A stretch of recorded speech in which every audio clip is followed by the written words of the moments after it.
Hello po mga kanegosyo, mga kakusina. Welcome back ulit sa aking YouTube channel, Ate Jo TV. Magandang araw or magandang gabi po sa inyong lahat. For today's video po, ako po ay mag-share sa inyo ng aking napakasarap na basting po ng ating barbecue. Ayan po, meron po tayong, isi-share ko po sa inyo yung 5 sangkap na aking ginagamit para po sa napakasarap na barbecue basting. Ito po guys yung ating kailangan. Mga kanegosyo, meron po tayo ditong 7 spoon or 7 tablespoon ng brown sugar, 3 pieces po na kalamansi, 2 slice po ng butter. Ito po ay pwede po tayo ditong gumamit din ng, kung wala tayong butter, pwede po tayong gumamit dito ng margarine, guys. Tapos, meron din po tayong 1 cup na soy sauce. Meron din po tayong banana ketchup. 2 cups po na banana ketchup. Yan lang po guys yung 5 sangkap para po sa ating napakasarap na basting. Ayun po guys, sinishare ko na po sa inyo yung aking sikreto sa aking napakasarap na basting guys, para po sa ating pampahid ng ating mga barbecue. Ngayon po ay i-mix na po natin siya. Ganito po yung ating gagawin. Para po ay paalala po pala, para po sa ating ketchup, ang gagamitin po talaga natin ay banana ketchup.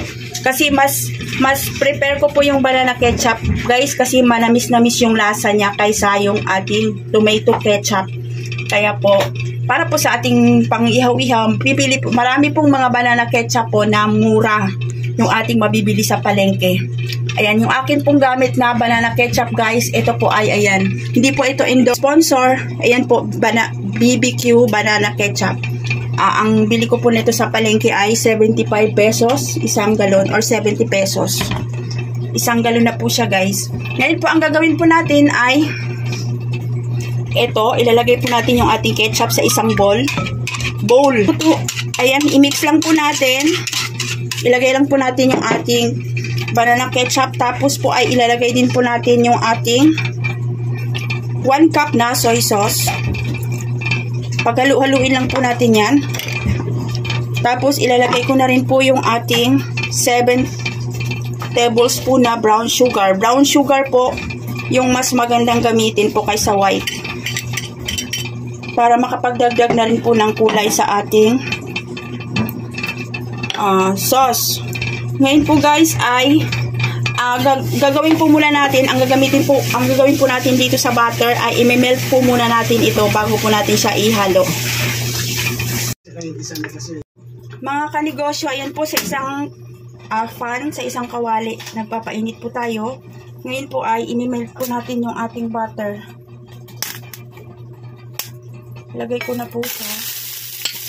Hinaan lang po natin yung ating apoy, or pinainit ko lang yung ating maliit na kawali, o yung ating kawali. Tapos, ayan po, inoff ko na yung ating apoy para hindi po masunog yung ating butter.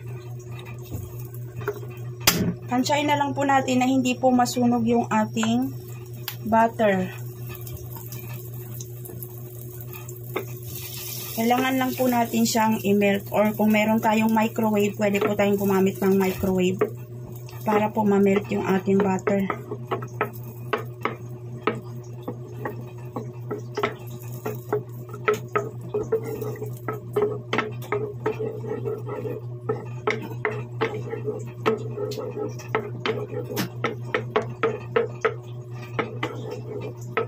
Ayan na po, okay na po yan. Guys, ngayon po ay i-mix na po natin yung ating butter dito sa ating mixture na kanina na pinaghalo, o sa ating gagawing basting. Tapos po, ang isusunod po natin yung ating kalamansi. Ayan, nakat ko na po ito, or nahihati ko na siya. Pipigain lang po natin yung ating kalamansi.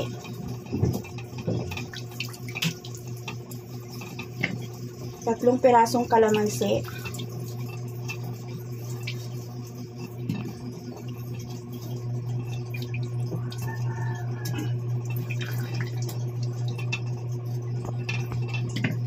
Ayan, okay na yan. Ngayon po ay ihahalo po natin.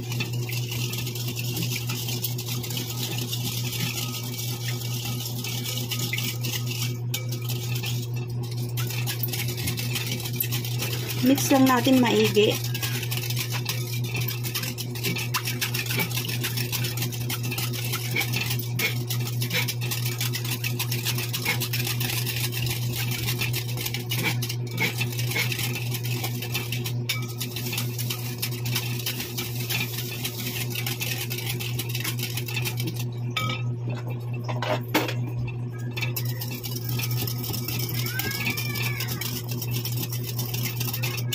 Ayan po, okay na po yan. Na-mix na po siya. Tikman po natin kung ano po yung kanyang lasa. Hindi ko na po yan niluluto. Okay na po yan ganyan. Tapos ito na po yung gagawin nating pang basting or pamahid sa ating barbecue. Tikman po natin. Ay, napakasarap niya guys. Sobra. Ito yung swak na pang basting.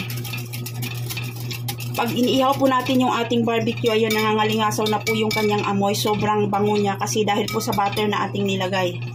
Ayan na po ito na po guys, ready for basting na po itong ating mixture na ito. Ito po yung aking sikreto sa ating basting. Ayan na po siya guys, yung ating barbecue basting. Mga kanegosyo, mga kakusina, ito na po yung aking nagawang basting. Ayan po, ililipat po natin siya dito sa aking. Guys, ito po yung aking pinaglalagyan ng aking sauce or yung pamahid ng ating mga barbecue. Gusto ko lang po sabihin pala sa inyo na kung marami po yung ating iniihaw, i-adjust na lang po natin yung ating sangkap dito, yung mga ingredient na ginagamit po dito sa ating basting. Pwede po nating dagdagan yung ating ketchup, yung ating sugar, yung ating kalamansi at saka yung ating butter kung marami po yung gagamitin nating basting. Ayan po, ililipat po natin siya.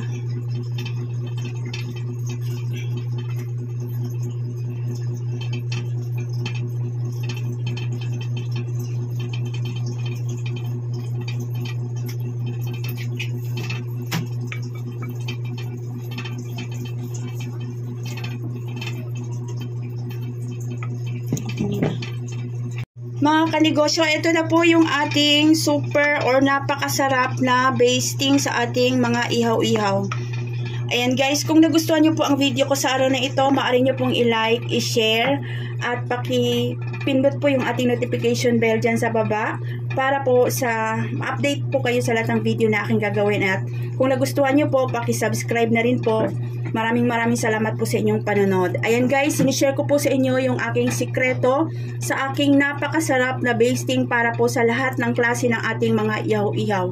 Yan guys, God bless po sa ating lahat and thank you for watching. Maraming salamat po ulit.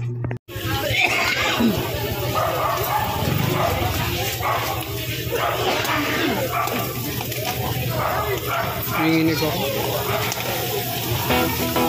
Ito na.